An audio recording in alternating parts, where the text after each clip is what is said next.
నమస్తే. ఈరోజు మన స్టూడియోలో ప్రముఖ ఆధ్యాత్మికవేత్త శ్రీచక్ర ఉపాసకులు మణికంఠ శర్మ గారు మనతో ఉన్నారు. గురుగారితో మాట్లాడిద్దాం. నమస్కారం గురుగారు. పరమేశ్వరార్పణమస్తు. గురుగారు, మే నెలలో ధనుసు రాశి వారి పరిస్థితి ఎలా ఉండబోతుంది? ఎలాంటి పరిహారాలు చేసుకోవడం వల్ల వీళ్ళకి మంచి ఫలితాలు ఉంటాయి అంటారు గురుగారు? ఓం శ్రీ గురుభ్యో నమః. హరి ఓం. ఈశానా సర్వవిద్యానామీశ్వర సర్వభూతానా బ్రహ్మాధిపతి బ్రహ్మణోధిపతి బ్రహ్మ శివో మే సదా శివోం పరమేశ్వరార్పితమస్తు. మే నెలలో ధనుసు రాశి వారి దగ్గరికి వచ్చేసరికి మూలా నక్షత్రం 4 పాదాలు, పూర్వాషాఢ 4 పాదాలు, ఉత్తరాషాఢ మొదటి పాదం వారు ధనుసు రాశిలోకి ఇచ్చేస్తారు. ఈ ధనుసు రాశి వారికి రాహు కేతులు ఇరువురు కూడా స్వక్షేత్రంలో ఉండడం వల్ల మిశ్రమైన ఫలితాలు లభిస్తూ ఉంటాయి. మే నెల 5వ తారీఖు తర్వాత నుంచి కూడా ఉద్యోగులకు ఎవరైతే ఉన్నారో వాళ్ళకి ప్రమోషన్ వచ్చేటువంటి అధికారం, అవకాశం అనేటువంటిది ఎక్కువగా కనబడుతూ ఉంటుంది. విద్యార్థులకి మంచి ఫలితాలు ఏర్పడము, అనుకున్నటువంటి కాలేజీలో సీట్లు రావడం అనేటువంటిది జరుగుతుంది. ఇక వ్యాపారస్తులు కానీ రైతులు కానీ మనం వేసిన పంటకి గిట్టుబాటు ధర వచ్చింది, నేను సంతోషంగా ఉన్నాను, ఈ నెల నేను తినగలుగుతున్నాను, ఈశ్వర అనుగ్రహం నాకు పూర్తిగా కలిగింది అనేటువంటి విషయానికైతే ఒప్పుకోదగ్గ సూచన. ఇక విదేశాలకి వెళ్దాం అనుకునేటువంటి వారు ఈ నెలలో మంచి ఫలితాలు ఏర్పడుతూ ఉంటాయి. శ్రీకారం చుట్టుకోండి, మంచి అవకాశం అనేటువంటిది ఖచ్చితంగా అమ్మవారు కలగజేస్తుంది.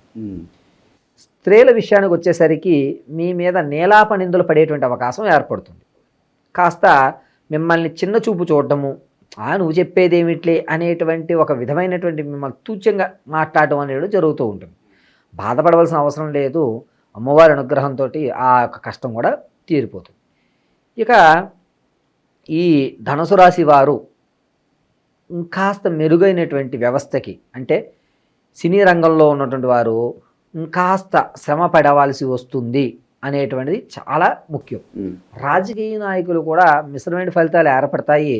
జనాదరణ పెరగదు, అలాగని తగ్గదు. ఇదివరకు ఎంత ఉందో అలాగే మీ యొక్క స్థాయిని నడిపించుకోవడం అనేటువంటిది ఈ నెలంతా ఇలాగే ఉంటుంది. అవకాశాలు గుర్తింపు పరంగా అంతంత మాత్రంగానే ధనుసు రాశి వారు ఏర్పడుతుంది. 12వ తారీఖు సోమవారం పౌర్ణమి స్వాతి నక్షత్రోక్తంలో రావడం ధనుసు రాశి వారికి ఇది ఒక మంచి అవకాశం. ఈ అవకాశాన్ని ఎలా వినియోగించుకోవాలి అంటే, శివాలయంలో సోమవారం రోజున తెల్లవారుజామున 5 గంటలకు రుద్రాభిషేకం గావించుకుని, రుద్రాభిషేకం చేసిన తర్వాత ఆ యొక్క స్వామివారికి సమర్పించినటువంటి నీళ్లు అభిషేకం చేసిన తర్వాత పానపట్ట నుంచి బయటికి వస్తూ ఉంటాయి.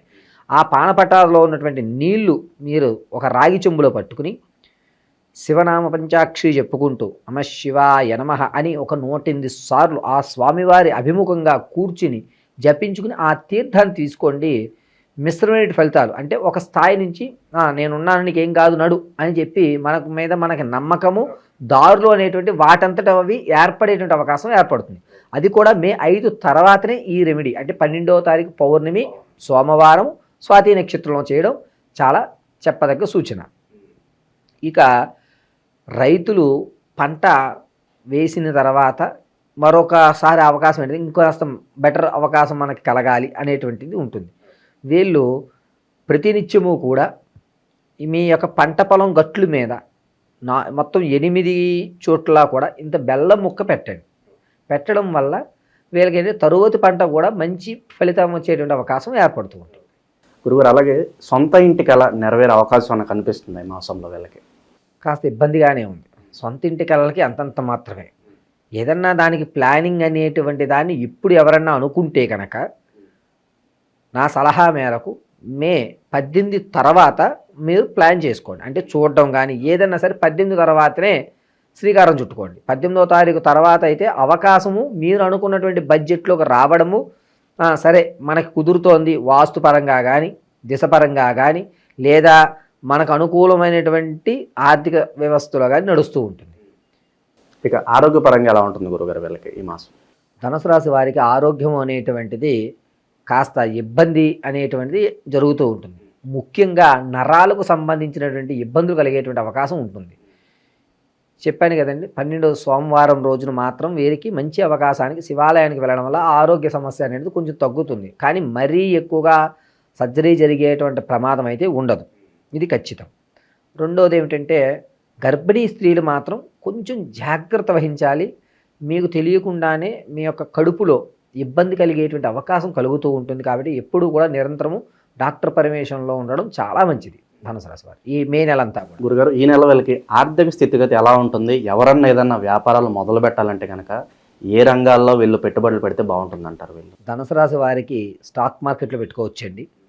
తదనంతరం వచ్చేసరికి వీరు కోళ్ళలో అంటే నాన్ వెజ్ రిలేటెడ్ ఏదైనా బిజినెస్ ఏదైనా సరే కోళ్ళకు సంబంధించి కానీ పౌల్ట్రీ బిజినెస్, పౌండ్రీ అని కాదండి, మాంసానికి సంబంధించినటువంటి వ్యవస్థలు పెట్టుకోవచ్చు వీరు.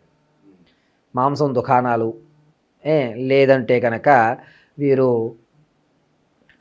వస్త్రానికి సంబంధించి పంటలకు సంబంధించి ఎరువులు ఉంటాయి కదా, ఆ ఎరువుల వ్యవస్థలో కూడా వీరు ఈ రంగాన్ని ప్రారంభం చేయవచ్చు. మే 18 తర్వాత ఈ ప్రారంభం చేసుకోండి. శుభకార్యాలు జరగడానికి ఏదైనా ఆస్కారం కనిపిస్తుంది గురుగారు ఈ మాసంలో వీళ్ళకి? ధనుసు రాశిలో ఉన్నవారు ఆడవారికి పెళ్లి చూపులు అవ్వడము, నిశ్చితార్థం జరగడం అనేటువంటి జరుగుతుంది ఖచ్చితంగా ఈ మే నెలలో. ఇక వివాహానికి పూర్తి అయ్యేటువంటి అవకాశం అయితే లేదు, కానీ నిశ్చితార్థం వరకు ఖచ్చితంగా జరిగేటువంటి అవకాశం ధనుసు రాశి వారికి నిండుగా కనబడుతుంది. గృహప్రవేశం చేసేటువంటి అధికారం అనేటువంటిది ఉంటుంది, కానీ కాస్త చికాకులతో సంబంధించిన గృహప్రవేశం చేసుకోవాలి. అంటే బంధువర్గంలో ఎవరో ఒకరు ఏదో ఒక ఇబ్బందులు పెట్టి ఏదో చేసాంలే అన్నట్టే తప్ప గృహప్రవేశం నిశ్చితార్థం అయితే ఖచ్చితంగా అవుతుంది. అలాగే గురుగారు, ఉద్యోగస్తుల్లో ఈ నెల ఉద్యోగాలు మారాలి, వేరే కంపెనీకి వెళ్ళాలి అని కొంతమందిలో భావన ఉంటుంది. మరి అలా మారటం ఈ నెల సరైనది? ఒక ప్రదేశం నుంచి ఇంకో ప్రదేశానికి అనేటువంటిది మారే అవకాశం వద్దు. అక్కడే ఉంటే బాగుంటుంది. ఎక్కడ వాళ్ళు అక్కడ ఉండడం వల్ల మీ యొక్క స్థితిగతులు అనేటువంటివి అవకాశాన్ని ఏర్పరచుకోవడానికి మే 28వ తారీఖు తర్వాత వస్తుంది. కాబట్టి ఇంకొక 2 రోజులు అయిపోతే మే నెల అయిపోతుంది. జూన్లో ప్రారంభం చేసుకోండి. గురుగారు, ఇంకా మంచి ఫలితాలు పొందడానికి ఏదన్నా రెమెడీస్ ఉంటే తెలియజేయండి ఈ రాశి వారి కోసం.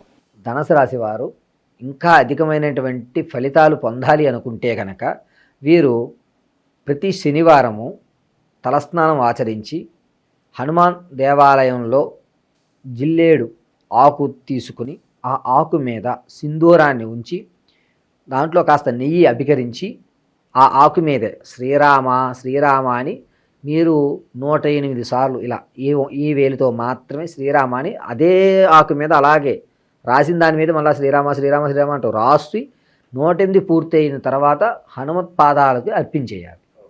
స్వామివారికి అర్పించడం వల్ల వీరు మిశ్రమైనటువంటి ఫలితాలు, ఎక్కువ ఇంతకుముందు వచ్చేటువంటి ఫలితాల కంటే అధికమైన ఫలితాలు పొందడానికి మంచి అవకాశం కలుగుతుంది. ఓకే, చాలా బాగా వివరించారు గురుగారు, ధన్యవాదాలు. పరమేశ్వరార్పణమస్తు.